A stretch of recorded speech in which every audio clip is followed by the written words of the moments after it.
뉴욕 증시가 큰 폭으로 하락했습니다. 기업 실적과 지표 호재에도 불구하고 독일의 공매도 금지 조치가 유럽에 대한 불안감을 키웠습니다. 다우는 전일 대비 115포인트, 1% 하락한 1,510을 기록했습니다. 올 1분기 소득보다 지출이 많은 적자 가구가 작년 같은 기간보다 1.3%포인트 늘었습니다. 허리띠를 졸라맸던 가게가 경기 회복세와 더불어 소비까지 늘렸기 때문입니다. 금융당국이 최근 채권은행 부행장들을 대상으로 간담회를 열고 기업 구조조정에 대한 고삐 조이기에 나섰습니다. 이에 따라 채권은행들이 주도하는 구조조정의 강도 또한 대폭 강화될 것으로 보입니다.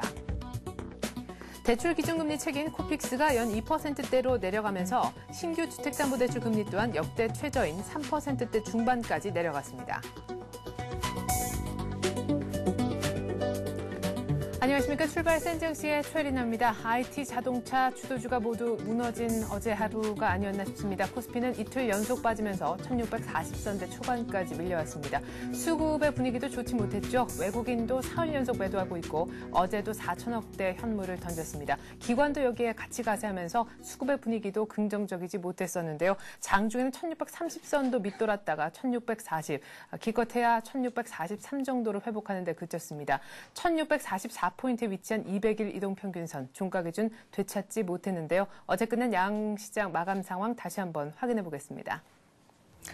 코스피는 8포인트 떨어진 1643에 마감이 됐고요. 코스닥도 이틀 연속 급락했습니다. 장중에는 510선도 밑돌았었는데 개인들의 저가 매수가 좀 들어오면서 510선은 겨우겨우 찾을 수가 있었습니다.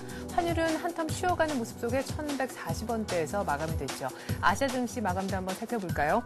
불안한 반등이었습니다. 일본, 중국 모두 다 반등을 했고요. 일본은 사흘 만에 반등을 했고 중국도 중국의 긴축이 조금 완화될 수 있다 이런 얘기가 나오면서 반등을 하긴 했지만 상해종합지수는 여전히 2600포인트를 위쪽으로 뚫지 못하는 모습입니다. 대만은 삼성의 대규모 투자 때문에 상대적으로 위축되면서 오히려 약보합세로 마감이 됐죠. 자, 문제는 간밤에 있었던 뉴욕 증시였는데요. 자, 보십시오. 또 급락을 했습니다. 다우가 1% 정도 115포인트 빠지면서 1,510선에 정확하게 마무리가 되는데 겨우 턱걸이를 했습니다. 물론 출발은 좋았습니다. 지표도 좋았고 기업들의 실적도 좋았습니다만 역시 유럽발 위기가 뉴욕 증시 발목을 또 잡았는데요. 독일에서 공매도 금지한다는 조치가 나오자 유로화가 1.21달러대까지 장중에 허용을 하면서 4년의 최저치를 또다시 경신했기 때문입니다. 화면에 보여지진 않고 있지만 미리 닫혀버린 유럽 증시는 플러스로 끝날 수가 있었습니다. 이 같은 마감 지수 기억하면서 오늘 전략 짜보죠.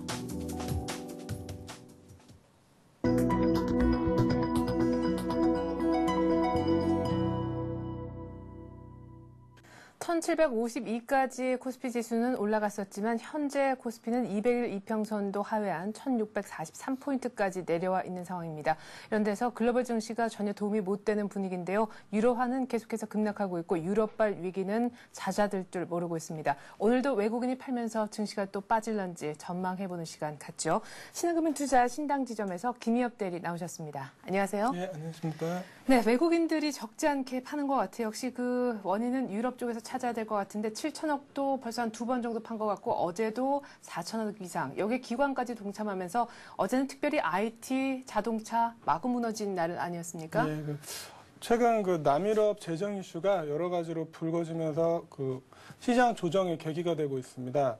지난 3월과 4월 우리 시장에서 10조 5천억 원을 순매수했던 외국인은 5월 들어서만 4조 2,800억 원을 매도하고 있습니다. 현재 유럽의 상태를 보면 과도한 부채로 인하여 재정 지출을 줄이는 긴축과 함께 경기 부양을 동시에 하는 상황이지만 상반된 두 가지를 한 번에 할 수는 또 없는 상황입니다.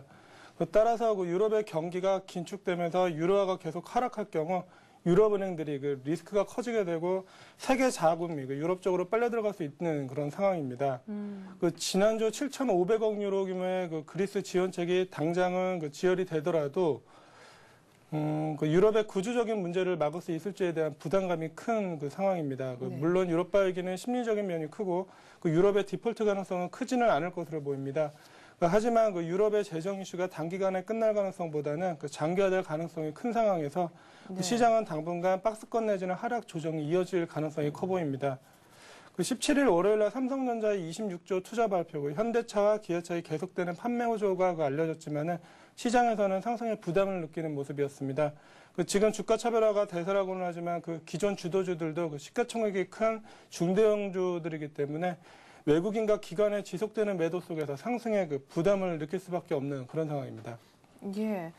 자, 그러면은 어떻게 이제 전략을 짜야 되는지 정말 궁금한데요. 일단 우선 외국인들이 언제까지 어느 정도 규모로 팔고 정말 완전히 떠날 건지 차익 실현 정도만 하다가 다시 사줄 건지 이 부분도 궁금해요.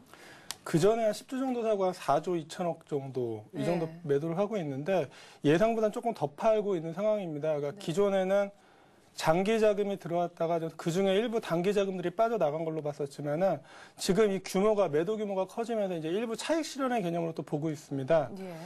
근데 차익 실현이라 그래도 지금 10조 5천억 한 상과의 40% 정도를 매도를 했다 그러면은 단기적인 관점에서 좀 그 부담 유럽을 제외하고 보면은 단기 차익 실현 관점에서는 다 어느 정도 매도가 나왔다고 봐야 됩니다. 네. 하지만 그 유럽 재정 리스크가 커지고 있는 상황에서 당분간 외국인들이 갑작스럽게 그 매수로 강한 매수세로 돌아서기는 좀 힘든 상황인 것 같습니다. 네. 자, 그러면은 일단 우리는 이 시장을 어떻게 봐야 되는지 그 큰 그림에서 지금은 매수할 시장인지 뭐 좀 떨어지면 향후에 곧장 올라올 것을 반등을 기대해 볼 수 있는 그런 시장인지 아니면 완전히 이제 뭐 맛을 잃었다고 할까요? 그런 시장인 건지 거기에 대한 좀 의견을 여쭤보고 싶은데 점차 좀 비관적인 목소리가 커지는 그런 분위기예요. 예, 예. 당분간 그 시장이 그 상승보다는 박스권이나 가격 조정이 지속이 되겠지만 어차피 소버린 리스크는 과거에도 그 단기적인 악재로 그친 적이 많았습니다. 또한 그 미국의 소비 지표가 지속적으로 개선이 되고 있고 그 중국의 경기 회복이 글로벌 경기 회복을 이끌고 있으며 그 우리나라 글로벌 기업들의 펀더멘털이 여전히 견조하다는 점은 그 시장 낙폭을 줄이는 부분으로 그 작용을 할 것 같습니다.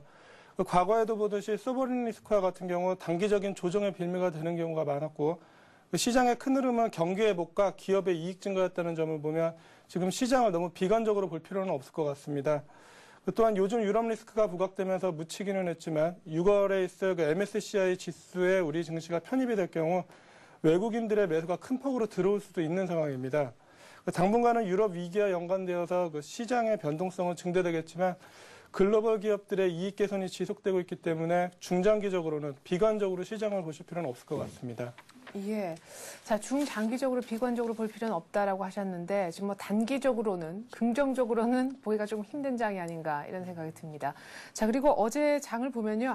이거 이제 이 장 큰일 났네 이런 생각이 일단은 들 수밖에 없었지 않나 싶습니다. IT 자동차는 살아남는다 그러더니 어제 바로 그걸 중심으로 장이 죽지 않았습니까? 예, 어제 시장 특징이 지수 변동성이 상당히 커졌고 기아차, 뭐 삼성 SDI, 한솔 LCD 등 기존 자동차 IT주들이 지수 대비 큰 폭 하락을 했습니다. 네. 상대적으로 낙폭이 컸던 건설, 은행, 조선업종이 지수 대비 또 오히려 선방하는 모습을 보였었습니다. 지금까지와는 정반대의 모습을 보여줬는데요. 예. 그동안 실적 호재와 그 삼성전자의 투자 발표 등 여러 가지 재료가 나오면서 약세장에서도 그 꿋꿋이 상승했던 IT 자동차주들이 향후에도 그 지속될 수 있을지 아니면 이제 조정을 시작으로 당분간 조정에 들어가고 틈새 시장으로 그동안 악재가 쏟아지며 그 급락을 했던 건설주나 은행주들이 기술적 반등이 나올 수 있을지는 오늘 시장에서 어느 정도는 좀 보여주지 않을까 생각이 듭니다. 그래요. 주도주가 조금 조정을 받고 또 더 추가적인 조정을 받고 낙폭 과대됐던 소외주들이 조금 더 반등을 하는지 이것이 이제 이틀 연속 혹은 사흘 계속 이어질는지 여부는 일단 오늘장까지 봐야 흐름을 좀 얘기를 할 수 있겠다 이런 얘기셨습니다. 대형주 중심으로 좀 얘기를 해주셨던 것 같은데 아까 한솔 LCD 얘기는 하셨지만은 IT 자동차 부품주에 대한 얘기도 좀 해봐야 될 것 같아요. 역시나 이제 대형주 관련 섹터 대형주가 못 가니까 관련 부품주마저도 다 가라앉는 모습이었는데 삼성전자 투자 때문에 반짝했던 일부 그 수혜주들마저도 뭐 뉴스에 팔았다 이런 해석까지 나오면서 어쨌거나 모양새는 좋지 못했잖아요. 이따가 또 말씀은 드리겠지만은 네. 어제 모양만 보면 기존 IT나 자동차 업체들은 어떤 그 테마를 가지고 재료를 가지고 올랐다가 뉴스가 나와서 판 모습은 나왔습니다. 전체적으로. 근데 기존에도 그런 모습은 몇 번 있었습니다. 오늘 하루를 봐야겠지만은 네. 그 하락이 하루 정도 더 이어진다면은 이제 중장기적으로는 단기 반등은 또 있겠지만 IT 자동차 업종은 단기적으로 좀 조정에 들어갔다고 봐야 될 것 같습니다. 예. 하지만 그전에도 이렇게 재료가 나오면서 그전에 이제 실적 재료였는데 예. 하루 정도 조정을 받고 바로바로 올리는 모습을 보였었습니다. 물론 어제 그동안에 비해서 상대적으로 낙폭 자체가 컸기 때문에 맞아요. 기존의 조정과는 좀 차이는 있습니다.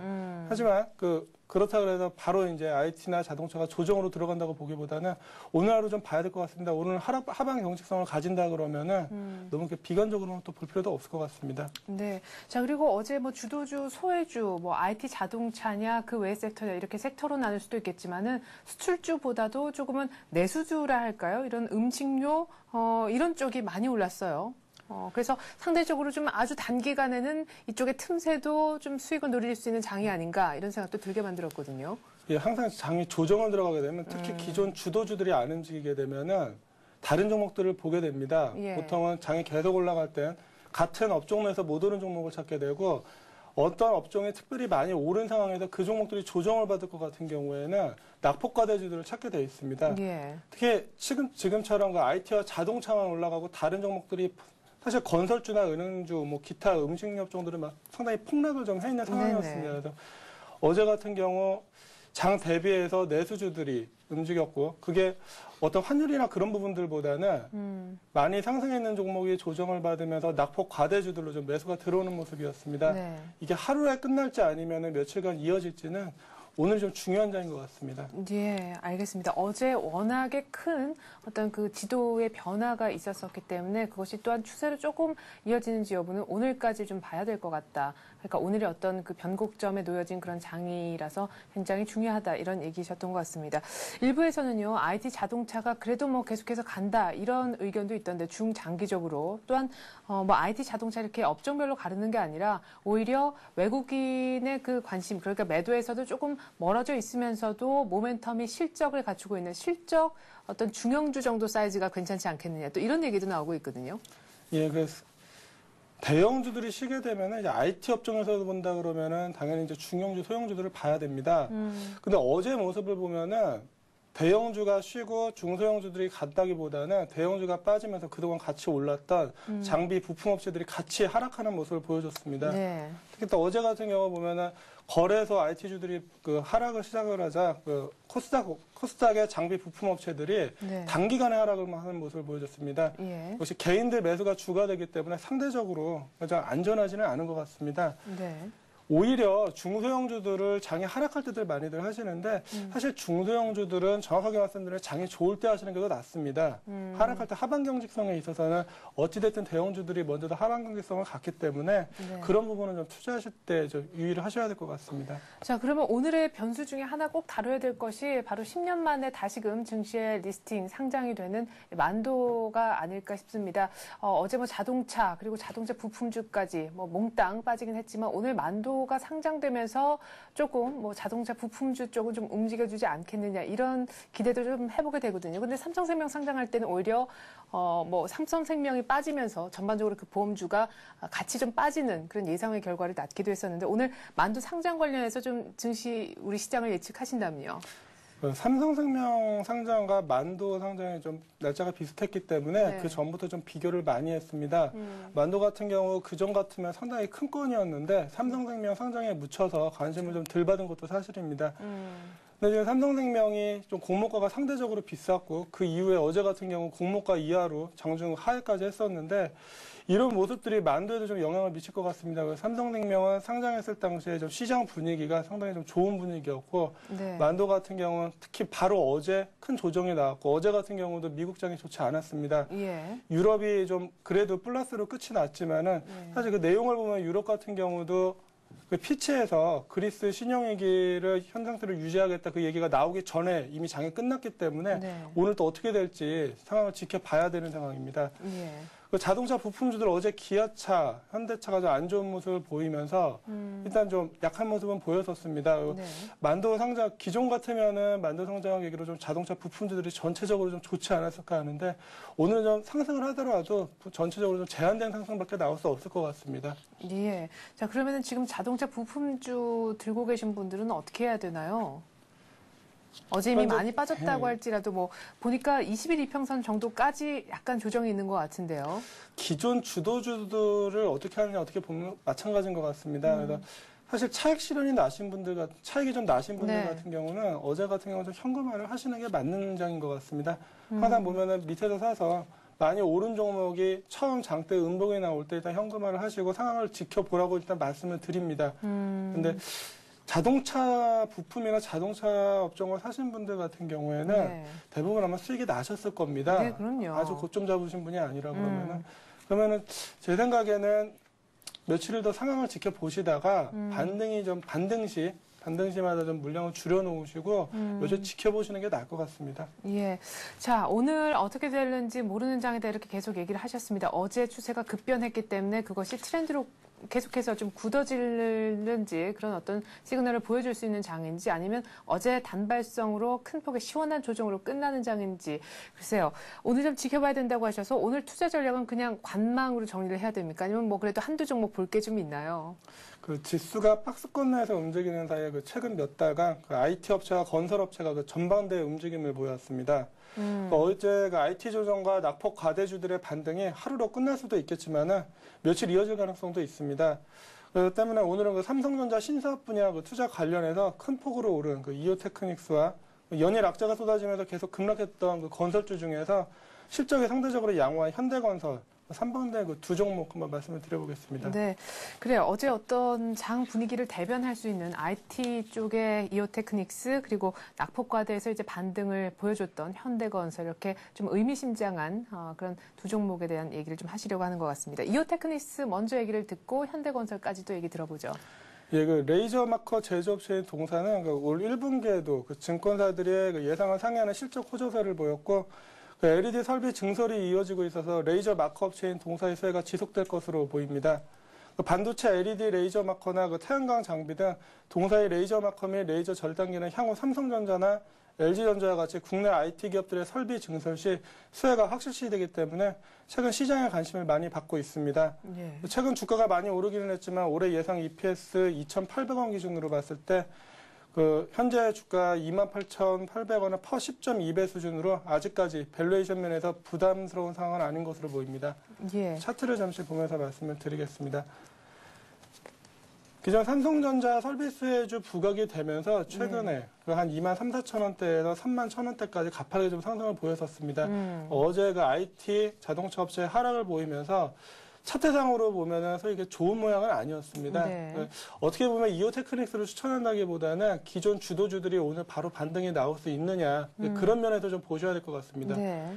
기존 주도주들의 큰 폭 하락이 있다 그러면은 이오테크닉스도 뭐 바로 올라가거나 그런 것보다는 오히려 좀 하락 쪽에서 보셔야 될 것 같고 네. 매수가는 어제도 미국이 하락을 했기 때문에 오늘 지금 변동성이 상당히 커진 상황입니다. 장중 만약에 한 27,500원 선까지 한 21선까지 하회를 한다 그러면은 거기서 한번 들어가 보시면 될 것 같고 네. 목표가도 지금 뭐 정고점을 뚫으면서 주식들이 올라가는 걸 바랄 상황은 아닌 것 같습니다. 정고점 수준이 31,500원. 네. 손절가는 21선 하회하면서 26,400원 이하로 빠질 시에는 손절을 말씀을 드리겠습니다. 근데 이 차트를 조금 확대를 해보면 말이죠. 그러니까 지금 이 장대 음봉이 나오고 난 다음에 원래는 어느 정도 시세를 내고 장대 음봉이 나면 정리를 조금 해야 되는 게 맞다라고 이렇게 얘기를 하셨는데 조금 더 확인해야 되는 거 아니에요? 올라오는 걸?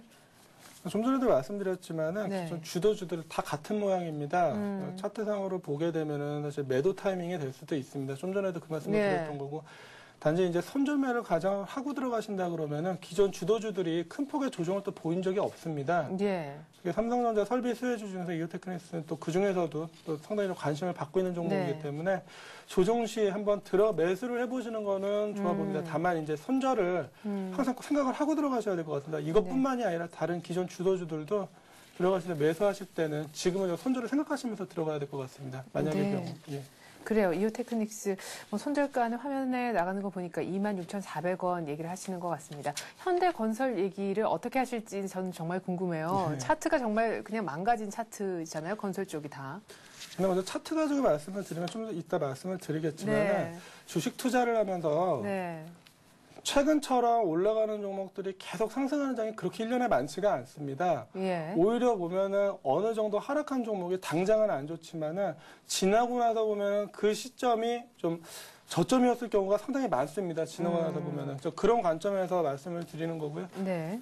그래서 뭐 말씀을 드리면 그 최근 부동산 PF 문제, 뭐 이명박 대통령의 건설사 책임론 이런 게 나오면서 하락세를 전혀 면치 못하고 네. 급락을 해 있는 건설주 그 중에서 지금 수익성이 상대적으로 좋은 현대건설 말씀을 한번 드리겠습니다. 네. 그 정부의 DTI 규제 지속, 그 건설사들의 유동성 리스크도 그 9월까지 지속될 예정이고 중동 시장에서도 유로화 약세로 가격 경쟁력을 그 확보한 유럽 업체들의 유럽 업체의 그 수주 경쟁 가속 등 그 단기적인 악재가 계속되고 있습니다. 네. 하지만 앞서 말씀드렸듯이 기존 주도주들이 그 조정을 보이는 상황에서 낙폭 과대주들로 그 기술적인 반등이 가능하기 때문에 네. 단기적인 관점에서는 접근해 볼 필요가 있을 것 같습니다. 또한 주가가 바닥권에 머물고 있기 때문에 전저점 하향 이탈 시에 그 빠르게 선점매를 할 수 있기 때문에 오히려 투자하시고 그 향후 빠른 결단을 내리실 수 있을 것으로 보입니다. 예. 그 현대건설 같은 경우 2010년 1분기 영업이익률은 6.0%를 기록을 했는데 그 영업이익률이 전분기 대비 2배 이상 좋아지는 모습을 보였습니다. 이는 수익성 위주의 수주 전략을 펼치면서 해외 사업에서 그 원가율이 안정됐기 때문인 것으로 보입니다. 또한 그 하반기에는 중동 지역에서의 경쟁이 치열하기는 하지만 브라질과 인도 등에서의 그 수주를 통해 그 수주를 늘려갈 수 있을 것으로 보입니다. 또한 그 자회사인 현대 엔지니어링의 실적이 계속 호전되고 있기 때문에 이 부분도 그 동사 주가의 호재로 작용할 것으로 보입니다. 네. 얼마에 살까요, 현대건설? 지금 제가 차트를 보이면서 말씀을 드리겠습니다. 사실 어제 장이 크게 흔들리는 상황에서 그 건설주들이 상대적으로 양호했기 때문에 매수 추천을 드리는 거기 때문에 네. 빠질 때보다는 오늘 오전 중에 보아웃 근처에서 시작을 하신다면 매수를 권해드리겠습니다. 어제 47,600원에 끝났었는데 네. 목표가는 한 54,000원 정도. 이거 단기 반등이 나온다면 이 정도는 무리 없이 갈 수 있을 것 같습니다. 네. 손절가는 지금 보면은 최근 가격 기준으로는 그 바닥이라고 뭐 지지선이라고 할 만한 가격대는 없습니다. 네. 그래서 한 5% 정도 손절을 잡아서 45,200원을 말씀드리는데 차트 잠시 보면서 말씀드리면은 네. 부동산 PF 문제 등이 불거지면서 현대건설 주가가 68,000원에 있다가 지금 47,600원까지 빠진 예. 상황입니다.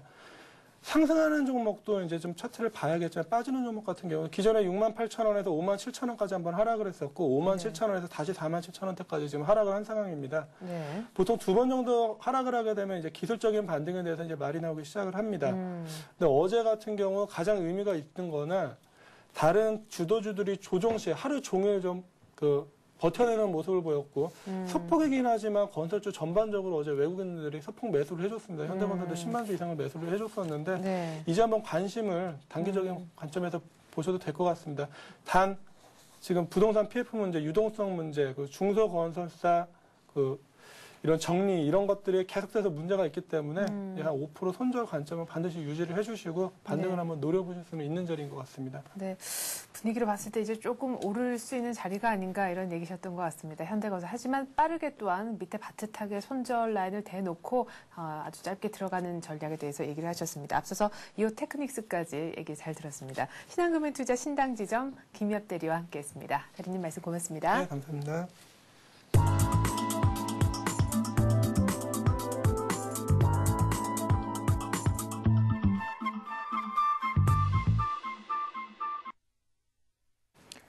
네, 이번 뉴스를 통해서 개별주, 테마주 찾아보는 시간 갖겠습니다. 뉴스로 보는 투자의 맥. 오늘은 신한금융투자 압구정 FC지점의 박재민 대리와 함께합니다. 안녕하세요. 네, 안녕하세요. 대리님이 지난번에 얘기하신 삼성 SDI하고 전기하고 테크인하고 어제 난리 났잖아요. 네, 그렇습니다.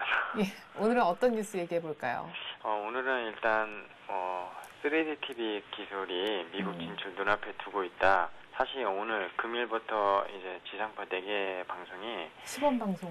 위성 지상파 MBC, SBS, KBS가 그 3차원 3D 시험 방송 시작을 하거든요. 네. 그래서 이제 미국의 표준이 될 수 있는 길이 열렸고 국민 디지털 방송 표준화 기구에서 오늘 10월부터 한국에서 실시하는 이제 9화제 3D 지상파 실험 방송 결과에 따라서 미국의 표준으로 삼는 방안을 추진하기로 했다는 소식이 방통위를 통해서 나왔습니다. 네. 그래서 지금 3D 관련 업체들이나 기구 종목들 최근에 많이 움직였었죠. 네. 하지만 뭐 어제 뭐 삼성 관련주들이 좀 단기 차익물이 많이 나오면서 많이 하락을 했고, 이제 3D 관련 종목들뿐만 아니라 좀 대거 하락을 지금 시장에서 하고 있는데, 금일 뭐 가전 종목들도 사실 제가 오늘 가전 뭐 어떤 추천가에 비해서 사실 좀 어떻게 보면 테마에 하여튼 형성을 하는 종목들이기 때문에 시장을 좀 보시면서 대응을 하시라고 좀 일단 먼저 말씀을 드리고 싶고요. 네. 관련 종목들로는 KDC, 뭐 TLI, 바텍, 현대 IT 등이 있습니다. 그래서 일단 이 같은 호재성 뉴스 때문에 뭐 시범 방송 때문에도 최근에 좀 쭉 올랐잖아요. 어제는 좀 예외지만요. 네, 그렇습니다. 사실 KDC 같은 경우는 좀 테마의 편성이 많이 되기 때문에 최근 하락장에 오히려 오른 종목입니다. 맞아요. 보시면은 뭐 거의 5거래일 동안 하루는 상한가를 치고 5거래일 동안 연속 상승을 거의 30% 넘게 했기 때문에 네. 단기적으로 가격 조정이 분명히 일어날 것으로 좀 예상이 되고요.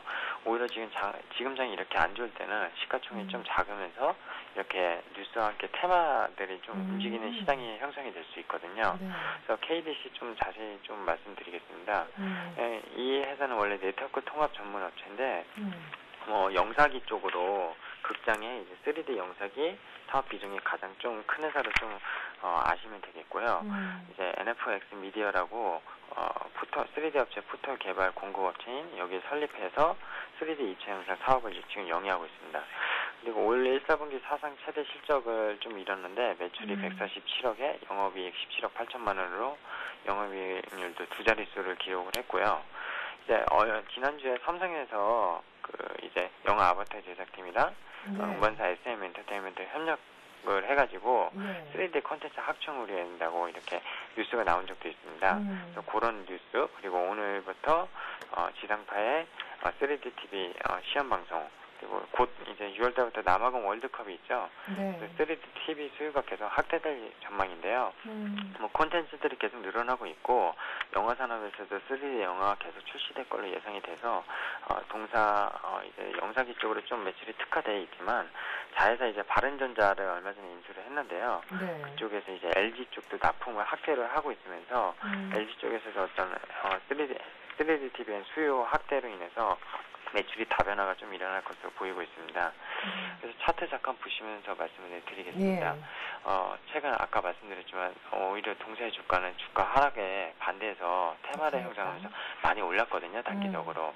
그래서 가격 조정이 좀 일어나는 5일선 이제 부분에 4,800원 정도 좀 매수를 하기를 좀 기다리시기를 좀 권유를 해드리고 싶고요. 네. 사실 목표가는 이게 사실 주봉상으로만 보면은 올해 1월달에 10,000원을 한번 찍은 적이 있습니다.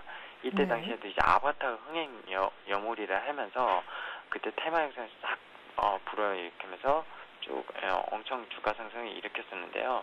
사실 동사의 주가 지금은 이제 그때 대비 사실 좀 많이 떨어진 상황이지만 아직 어떤 매출이나 이런 게 일어나는 건 아니고 테마적으로 많이 일어나는 거기 때문에 단기 트레이딩 매매 용어를 좀 말씀을 드리고 싶고 그렇기 때문에 목표가는 조금 높게 7,000원 정도 잡은 상태에서 손절가는 21선 매물병이 많이 쌓인 4,000원 선을 좀 하시면서 매매를 하시는 게 좋을 것 같습니다. 네.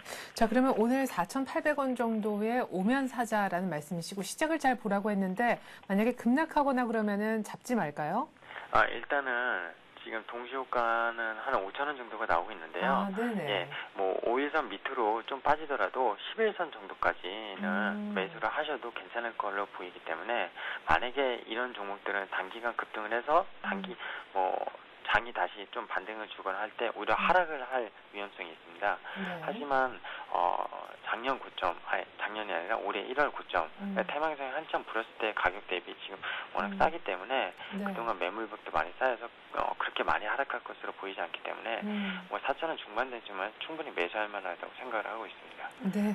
자, 오히려 장 반등할 때 빠질 수 있다라고 얘기를 하셨고 오히려 역발상적인 접근이신 것도 같습니다. 코스닥에서 요즘 테마 중에서 그나마 괜찮은 게 삼성 등이 업고 있는 3D 테마를 저희가 보고 있는데 KDC 얘기를 하나 들어봤고요. 한 종목만 더 볼까요? 예, TLI 하나 더 가졌는데 TLI는 사실 이제 LG 디스플레이에서 지분 참여로 2대 지수가 돼가지고 상당히 요새 주가가 탄력을 입었다가 장이 꺾이면서 같이 좀 꺾인 종목 중에 하나입니다. 어제도 거의 10% 가까이 하락을 했고 이틀 동안 15% 가까이 하락을 했기 때문에 충분한 가격 조정은 일단 일어났다고 생각이 들고요. 외국인의 지분이 계속 확대를 하고 있으면서 그리고 세계 최초 개발한 3D형 T콘이라는 그런 개발한 어떤 IC 드라이버랑 4회사의 3D 변환치 수요 증가가 기대가 되고 있습니다. 기존에 그러니까 3D TV가 아니더라도 어떤 2D 그런 쪽에서 3D 변환치만 가지고도 3D 영상을 볼 수 있는 그런 어떤 특허 기술을 갖고 있기 때문에 좀 주목해야 할 것이고요. 올해 안에 분명히 3D TV에 대한 수요가 늘어날 것이기 때문에 동사 주가 많이 빠졌을 때 조금씩 분할 매수하시는 것이 좋을 것으로 보입니다. 네. 자, 가격적인 면만 끝으로 말씀을 좀 해주시겠어요? 네. 매입가는 지금 어제 22,600원에 끝났는데요. 네. 지금 오늘 장은 많이 빠지는데 플러스 나와서 시작을 하지만 22,000원 선에서 좀 매수를 하시는 게 좋을 것 같고요. 목표가는 지난번 전고점 26,850원보다 좀 높게 28,000원 정도 잡고 좀 중장기적으로 보시는 게 좋을 것 같고 손절가는 지금 보시면은 지난번 바닥인 24,450원 거기가 만약에 깨진다면은 좀 리스크 관리 선에서 손절을 하시는 게 좋을 것 같습니다. 네, 잘 들었습니다. 신한금융투자 압구정 FC지점 박재민 대리였습니다. 고맙습니다. 네, 감사합니다.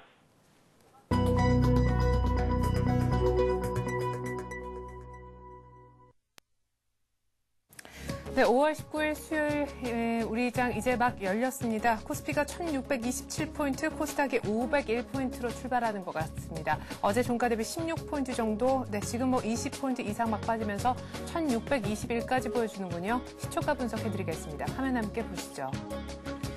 네, 코스피의 전 저점이 1625포인트였는데요. 그것보다 더 낮은 바닥을 오늘 아침 시작하자마자 보여줍니다. 22포인트나 빠지고 있습니다. 자, 대장주부터 분위기가 안 좋네요. 1.4% 가까이 빠지면서 삼성전자 78만 원 깨지려고 하고 있고요. 포스코도 44만 7천 원. 어제 오른 것이 또한 무색하게 곧바로 1.5% 추가적으로 하락을 하고 있습니다. 이제 현대차가 어제 한 3% 이상, 3% 중반 급락했었는데 오늘 2% 가까이 추가로 더 빠지면서 13만 원 초반대까지 밀려 내려옵니다. 자, 삼성생명도 어제 공모가 겨우 지키면서 마감됐는데요. 10만 9천 원 다시금 공모가 하회하면서 공모가를 상회하기가 참 어렵게 됐습니다. 신한지주도 2%대 오늘 급락하고 있고요. KB금도 역시 2%대 급락. 어제 조금 괜찮은 반발 매수세가 들어왔었던 은행주 오늘 힘이 없어 보입니다. 한국전력이 어제 경기 방어주 섹터가 오히려 괜찮았었죠. 1% 정도 올랐었는데 오늘도 역시 조금은 덜 빠지면서 견주한 모습 보여주고 있습니다. 마코스피가 1620도 깨지고 있네요. 그런데 모비스의 오늘 낙폭이 가장 큰 것 같습니다. 4%대 급락하면서 18만 원 겨우 유지하고 있습니다. 어제 모비스가 또 한 4% 빠졌었고 이틀 만에 8% 빠지고 있습니다. LG화학이 어제 LG그룹주 중에서는 가장 많은 낙폭을 보였었죠. 한 5% 거의 6% 가까이 빠졌었는데 어제 오늘 합쳐서 또한 한 8% 정도 빠지고 있는 LG화학입니다. 26만 6천 원에 시작을 하고 있습니다.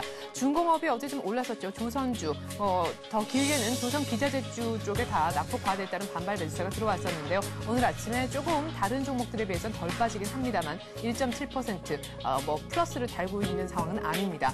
LG디스플레이와 LG전자 역시나 아직 낙폭이 있는데요. 무엇보다 LG전자는 좀 견조한데 LG디스플레이와 하이닉스의 하락폭이 큽니다. 두 종목의 굳이 공통점을 찾자면 삼성전자 투자 확대에 따른 상대적으로 라이벌사라서 하락폭이 조금 더 있을 수 있다. 이런 분석을 좀 곁들일 수가 있겠는데 오늘 아침에만 3% 이상씩 빠지고 있습니다. LG디스플레이는 지금 4만 원이 위협받고 있고요. 하이닉스는 2만 3천 원대까지 보여주고 있습니다. SK텔레콤 확실히 좀 덜 빠지고 있고 KT는 오히려 매수세가 들어오고 있습니다. 강보합에 유지가 되고 있고요. 우리금융도 한 3%, 기아차도 3% 정도 빠지네요. 2만 8천 원대. 오늘 현대차, 기아차, 모비스, 특별히 모비스가 더 힘이 없는 날인 것 같습니다. 삼성전기업, 오늘 여기 시총 상위는 보이지 않지만 테크윈과 삼성정밀화학 그리고 삼성 SDI 모두 다 궁금한데 분위기가 비스무리하지 않을까 싶습니다. 삼성전기 3% 급락하고 있고요. 나머지 SK에너지는 과매도 분석 나오면서 어제 조금 괜찮았었는데 1% 추가로 빠지면서 10만 원대 회복하기 이상으로 올라가기가 좀 어려워 보입니다. 삼성물산이 오늘 다시금 빠지면서 1.3%. 삼성물산은 건설보다 삼성 섹터로 같이 봐야 되겠죠.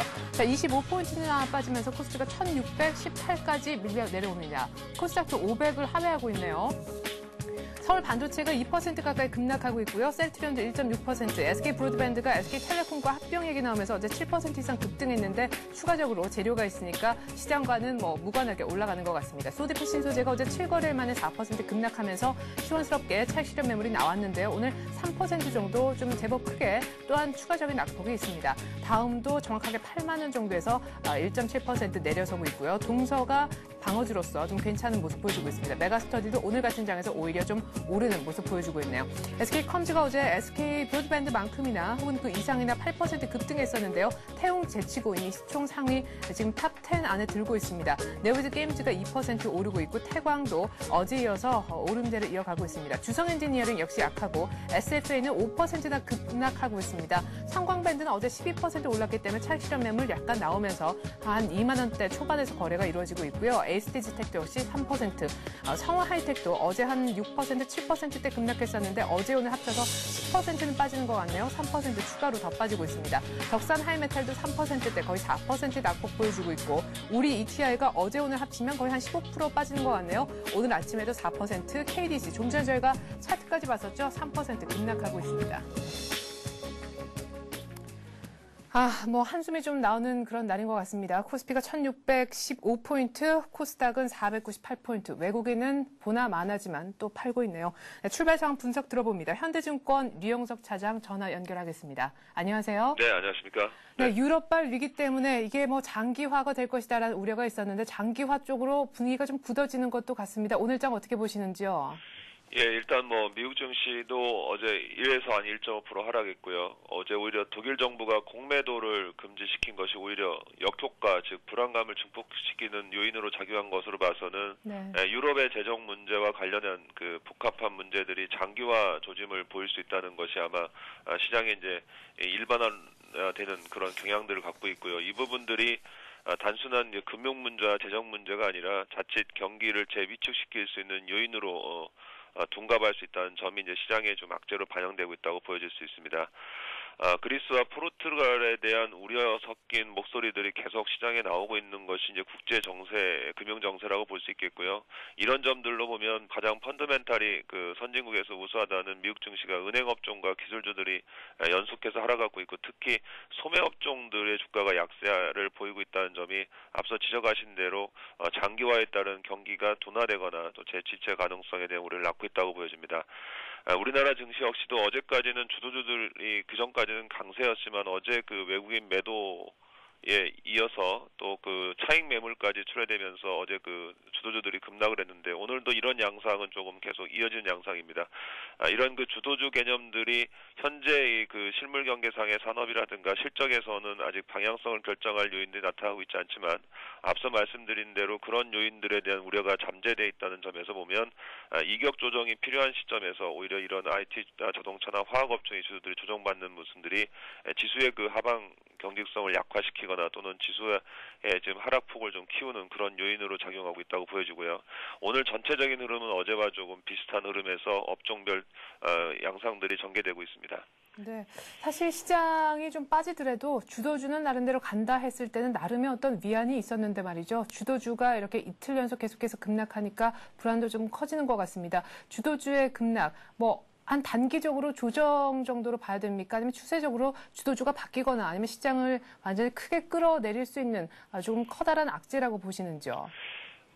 현재 이제 당분간 주식시장의 흐름 자체는 아마 이제 현재 유럽 문제와 관련해서는 유로화 추이가 좀 중요하겠고요. 그것이 이제 외국인들의 매매, 즉 외국인들이 어느 시점에서 매도가 멈추거나 또는 매수로 전환할 수 있느냐가 좀 매우 중요한 변수입니다. 그리고 앞서 지적하신 것처럼 이제 주도주가 과연 어느 정도에서 지지선을 구축하냐라고 봐야 되는데요. 현재 종합주가지수를 보면 21선이 일단 신뢰성을 잃어버린 상황입니다. 어제까지 지지선이었다고 보면 오늘 붕괴됨으로써 지지선이 신뢰성이 약하고요. 그렇게 되면 이제 펀더멘탈상으로 보면 과거 EPS 기준 9배에 해당하는 1600선이 되겠지만 현재까지는 이 1600선이 1640인 200선 근접했다는 측면에서 신뢰성이 그렇게 크지 않고요. 오히려 이번 연도나 그 지난해까지 계속 저점을 형성했던 1,560선이 이제 그 다음 의미 있는 지선이 될 가능성이 있습니다. 이렇게 보면은 주도주 흐름 역시도 이격 조절 차원에서 본다면은 현재 수준보다는 좀 더 이격 조절이 좀 필요한 수준으로 보여지고요. 이격 조정 후에 기간 조정이라는 시간도 좀 감안해야 한다고 보여집니다.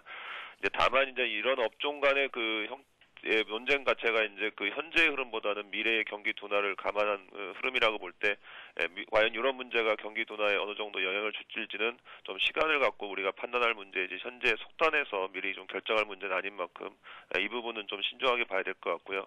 대신해서 이러한 업종 간의 그 문제는 내수주가 조금 시장의 갭을 좀 해소하는 쪽으로 순환매가 좀 전개될 가능성이 있다고 보여집니다. 예. 저 내수주도 뭐 지금까지 워낙 못 갔으니까요. 분위기가 이렇다 보니까 내수주가 상대적으로 좀 부각돼 보이는 것이 아닌가 싶은데 그렇다면 지금 주도주 갖고 계신 분들은 뭐 지수가 1560까지 내려갈 수 있다고 하니까요. 주도주도 분명 지수와는 연관성이 좀 적지 않다 하겠는데 주도주 갖고 계신 분들이 아주 단기적으로나마 뭐 내수주 쪽으로 갈아타야 된다는 말씀이신지 아니면 신규로 매수하실 분들이 단기적으로 잠깐 내수주에 발을 담글 수 있다라는 말씀이신지 조금은 애매하네요. 네, 그 뭐 기존에 뭐 IT나 화학이나 자동차 그리고 각공의 부품을 매수하시고 계신 분들 네. 입장이라면은 현재로서는 좀 비중을 뭐 매도나 매수나 이런 그 일방론적인 부분보다는 비중을 조금 줄여놓고 좀 보는 게 제일 좋을 것 같고요. 만약에 100%다 그러면 뭐 한 30% 정도를 좀 비중을 조절하는 그런 좀 유연성 있는 대응이 좀 필요해 보이고요.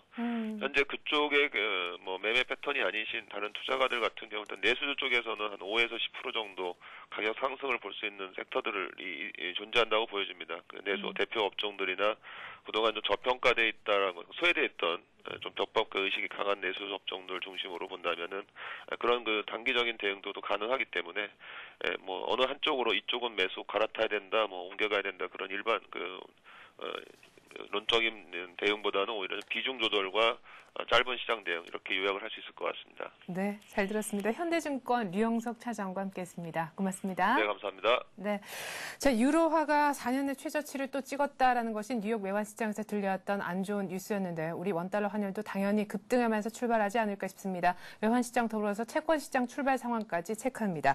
SK증권의 염상훈 연구원 만나보죠. 안녕하세요. 안녕하세요. 네, 여기 상황부터 지금 출발 상황까지 짚어주시겠어요? 네, 여기 환율은 이제 역시 말씀하신 대로 이제 11원가량 급등했습니다. 역시 우리나라 현물환 시장도 이에 영향을 크게 받았는데요. 출발하면서 이제 굉장히 안 좋은 상황으로 한 14만 정도 급등 출발하긴 했으나 현재 이제 1,160원 정도 이제 그 수준 그대로 14만 정도 상승한 채로 유지가 되고 있습니다. 네. 자, 어제 한텀 쉬면서 그래도 1,140원대로 물러나긴 했지만 정말 원달러 환율이 매일같이 유로화하고 연동되면서 널뛰기를 하고 있는 것 같습니다. 일단 뭐 변동성이 커졌기 때문에 굉장히 조심스럽게 접근을 해야 될 것 같고 출발 상황은 마찬가지로 유로화의 최저치 경신 때문에 급등하면서 출발하고 있는데 앞으로 전망이 어떤지 이렇게 유로화가 계속해서 급락하면은 뭐 한 1,170원대까지 뭐 거의 전고점 부근까지도 가능할 것이다. 이런 전망도 있는데요. 네, 어쨌든 계속적으로 불안한 모습을 이어갈 수밖에 없는 것 같습니다. 어쨌든 22가 국채 매입이라는 굉장히 적극적인 유로존 안정 대책을 내놓았지만 어쨌든 이것은 이제 유로존의 국채 시장에 좀 국한된 얘기로 이제 받아들여지는 것 같고요. 어쨌든 유럽의 이제 국채 시장들은 상당히 안정이 되긴 했습니다. 뭐 그동안 이제 가장 문제가 되었던 그리스 국채라든지 이제 포르투갈 국채 그리고 스페인 국채 금리는 어쨌든 이전보다 상당히 안정된 상태로 움직이고 있긴 합니다. 22가 계속적으로 이제 금리가 만약에 상승하려는 움직임이 보이면은 매수를 할 것이라는 생각이 있기 때문에 국채 시장은 안정이 됐음에도 불구하고 어쨌든 유로화 같은 경우에는 결국 이제 계속 말씀을 드리긴 했지만 유로화는 하락을 할 수밖에 없는 구조다라고 계속 말씀을 드렸고요. 이에 따른 예상이 그대로 반영이 되고 있습니다. 그러나 문제는 유로화의 하락 속도가 생각보다 빠르다는 건데요. 22가 이제 국채 매입이라는 안전판을 하나 내놓으면서 유로화의 하락 속도가 좀 안정될 것이라고 예상을 했었지만 어쨌든 결국 하락할 것이 이제 좀 더 빠르게 시장에 이제 베팅을 들어가는 것 같습니다. 유로화에 비해서 당연히 이제 안전자산으로 평가를 받는 달러가 이제 그에 비해서 당연히 강세를 보이고 있고요. 원화는 이제 달러 강세 영향으로 이제 상대적인 약세를 보이고 있는데 일단 뭐 유로가 약한 만큼 원화도 일대 안전자산으로 취급받기는 어려운 통화고요. 함께 약한 모습을 보이고 있긴 합니다. 그러나 어쨌든 한 가지 절대로 잊지 말아야 할 것은 중요한 거는 유로존에 있는 어느 국가와 비교해도 대한민국이 훨씬 더 낫다는 건 확실한 것 같습니다. 그렇기 때문에 가장 지금 매력적인 포지션은 이제 유로 선물 매도 포지션이 가장 매력적이고요.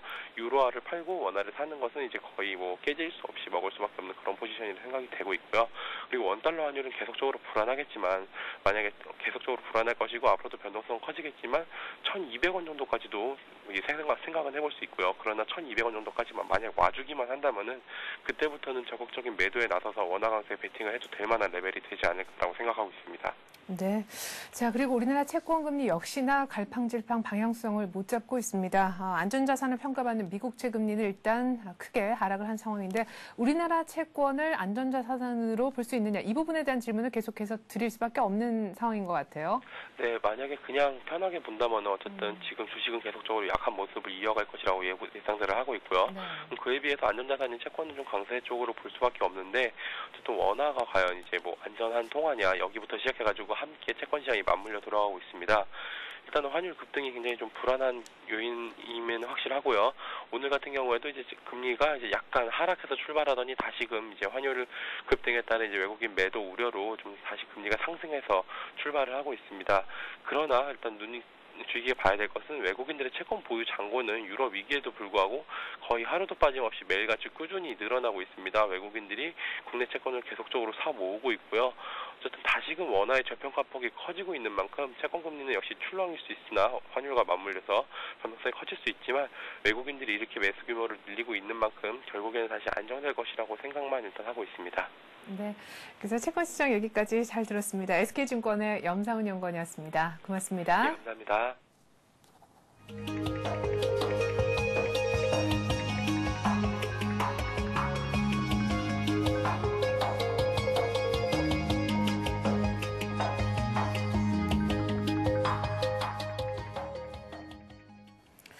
네, 개인의 풍부한 자금 때문에 코스피의 하방이 확보될 것이다. 이런 얘기는 이제 조금 멀어지는 것 같습니다. 외국인들의 매도를 개인들이 감당하기엔 조금 버거운 장이 아닌가 싶은데요.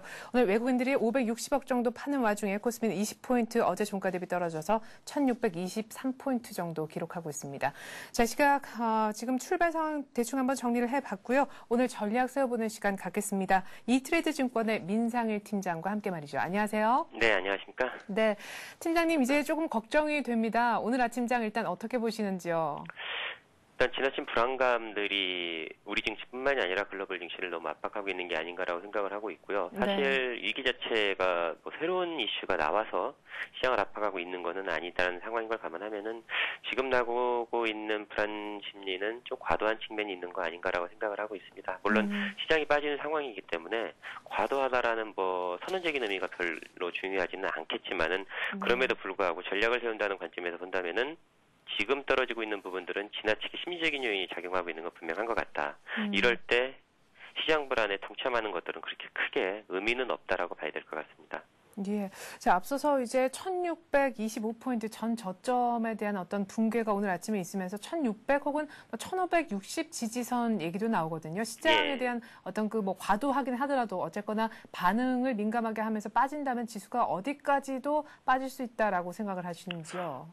그런 부분에 대한 고민은 저도 공유를 하고 있습니다. 1600선을 지킬 기는 좀 힘들다는 고민들을 좀 해야 될 때는 사실인 것 같아요. 그래서 이제 저 지지선을 얘기할 때 얼마를 얘기할까에 대한 부분들이 있는데 지난해 하반기, 올해 초 두 번에 걸쳐서 1550, 60선 정도를 저점으로 해서 시장이 반등을 했기 때문에 그 정도까지는 열어놓을 필요는 있을 것이다라고 보고 있습니다. 그렇지만 이번 같은 경우에는 그때 당시에 비해서 시장 자체가 그렇게 크게 많은 문제를 갖고 있는 상태가 아니고 유럽 문제 같은 경우에도 어쨌든 해결점을 찾기 위한 합의 과정이 나왔고 글로벌 금융시장이 전체적으로 그런 합의가 안 될 때는 얼마만큼 타격을 받는지도 확인된 상태이기 때문에 그렇게 급하게 빠져나가 주가가 빠지지는 않을 걸로 예상을 하고 있습니다. 뭐 저점으로서 1,550, 60을 얘기할 수 있지만 그 이전에 반등이 나올 걸로 판단하고 있습니다. 네.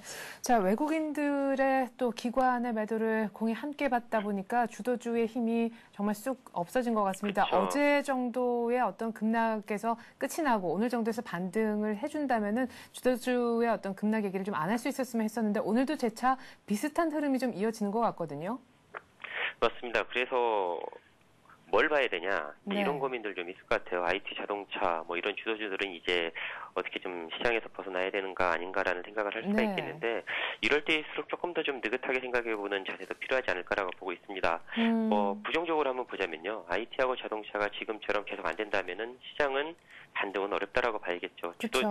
시장이라는 게 이제 추세라는 걸 봤을 때 시장 추세적인 상승을 이끌었던 주도주가 사라진다는 얘기는 시장은 하락 장세의 본격적인 전환을 얘기하는 거기 때문에 IT와 자동차가 안 된다면 다른 종목이 될 거다. 이거는 말이 안 된다고 보고 있습니다. 예. 지금 상태에서 중요한 건 IT하고 자동차가 얼마만큼 빠르게 반등할 수 있는지가 핵심 포인트가 될 걸로 보는데 IT하고 자동차가 그렇게 크게 급락을 할 걸로 생각은 하지 않아요.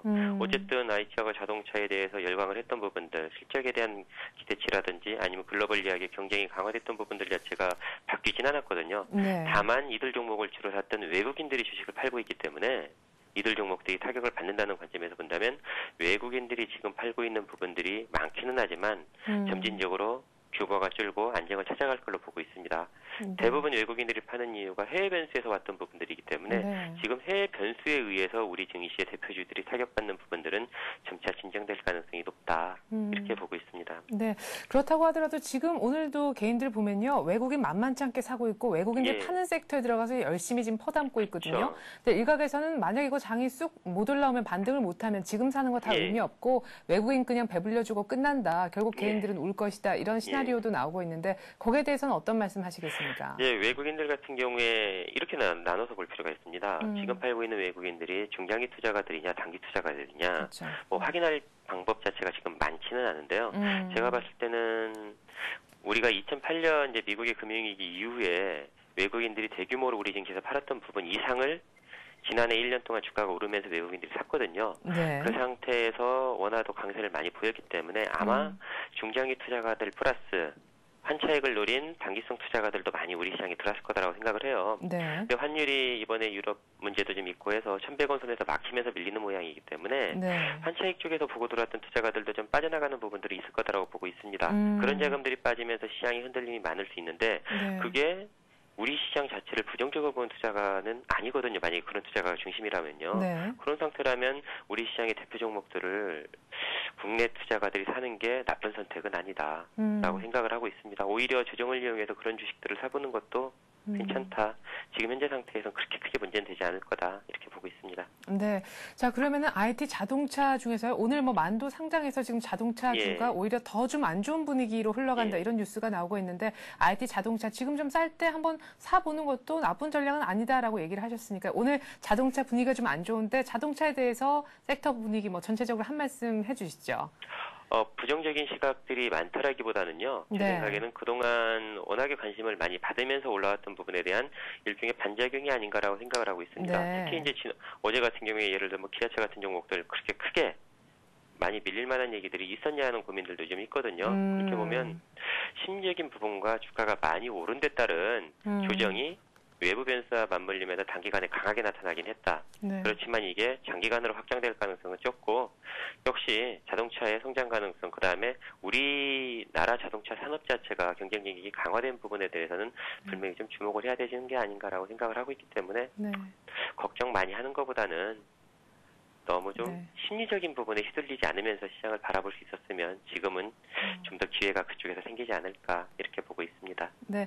그러면 IT 자동차 대형주 쪽이 조금 더 안전할까? 지금 같은 장에서요? 아니면 네, 부품주 오히려 낫다고 보고 있습니다. 아, 그렇군요. 시장이 셀 때는 대형주보다는 그 IT 자동차 내에서도 중소형 종목들을 찾아보는 게 더 중요했는데 네. 지금 같은 경우라면은 대표주를 중심으로 가는 게 차라리 낫다. 주가 지수도 많이 빠진 상태고 시장의 불안심이 높기 때문에 대형주가 덜 빠질 걸로 보고 있고요. 네. 반등할 때도 얘네들이 일단은 먼저 반등하면서 시장의 분위기를 바꿔놓을 걸로 보고 있습니다. 네, 잘 들었습니다.